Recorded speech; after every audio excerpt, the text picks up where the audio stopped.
আসসালামু আলাইকুম।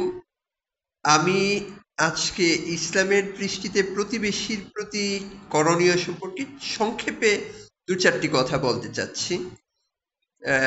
রাসূল সাল্লাল্লাহু আলাইহি ওয়াসাল্লাম হাদিসে বলেছেন, যে ব্যক্তির হাত থেকে তার প্রতিবেশী নিরাপদ নয়, সে ঈমানদার নয়।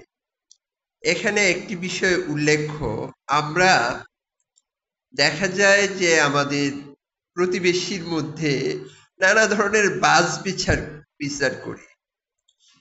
কে আমার মতাদর্শের অনুসারী, কে অন্য ধর্মের অনুসারী, অথবা কে আমার ধর্মের অনুসারী, সেসব বিবেচনায় নেই।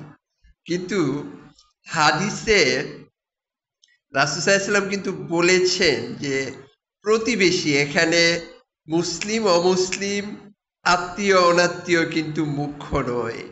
প্রকৃতপক্ষে যার প্রতিবেশীকে সে নিরাপদে রাখবে, অর্থাৎ এখানে মূলত নিরাপদে রাখার মর্মার্থ এইটা, সে যেন প্রতিবেশীর প্রতি কোনো ধরনের প্রভাব বিস্তার না করে, প্রতিবেশীকে কোনো ধরনের অন্যায় জুলুমের মুখোমুখি না করে।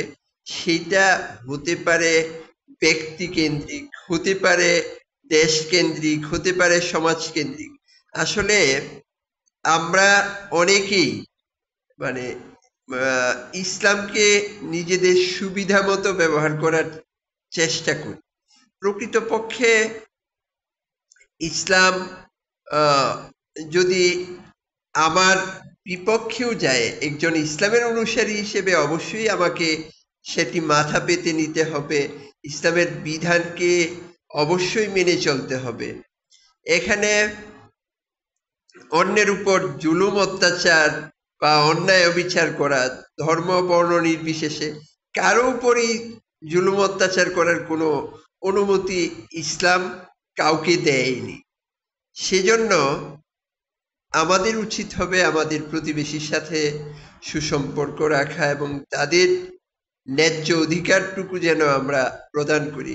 এখানে আসলে আন্তর্জাতিক পরিমণ্ডলে যদি আমরা চিন্তা করি, তাহলে দেখব যে হয়তো আমাদের প্রতিবেশী রাষ্ট্র অনেক শক্তিশালী, অনেক বড় রাষ্ট্র, তাদের সাথে কি তাহলে আমাদের বিরূপ আচরণ করতে হবে?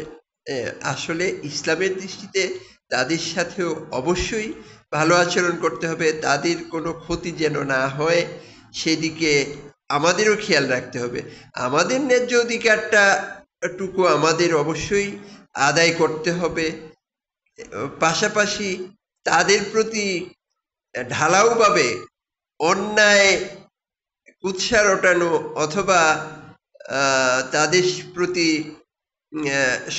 সর্বক্ষণ একচোখা নীতি ধারণ করা বা একচোখা নীতিতে চলা মোটেও উচিত হবে না। প্রকৃতপক্ষে একচোখা বলতে আমি বিমাতা সুলভ বলতেছি। এখানে আমাদের প্রকৃতপক্ষে সারা পৃথিবীতে বিভিন্ন ধর্মের মানুষ আসছে, বিভিন্ন জাতিগোষ্ঠীর মানুষ আসছে।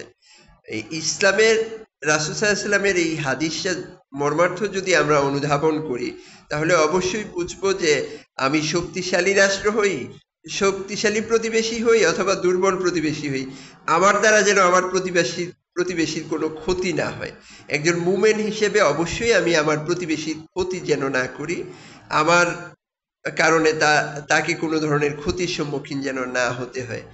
এখন অধিকারের বিষয়টা, সেটা তো অবশ্যই আমাদের বিবেচনায় আনতে হবে। আমি অন্যের প্রতি যেমন আচরণ করব, আমি আশা করব সেও যেন আমার প্রতি সেরকম আচরণ করে। যদি তার থেকে সেরূপ আচরণ আমরা না পাই, তাহলে আমাকে কিন্তু বিপথে যাওয়া ঠিক হবে না। সে যদি একটা অন্যায় করে, তার প্রতি উত্তরে আমাকে ২-৪টি অন্যায় বা জুলুম অত্যাচার করা অবশ্যই ইসলামের দৃষ্টিতে ইতিবাচক নয়। সবাই ভালো থাকবেন। আসসালামু আলাইকুম।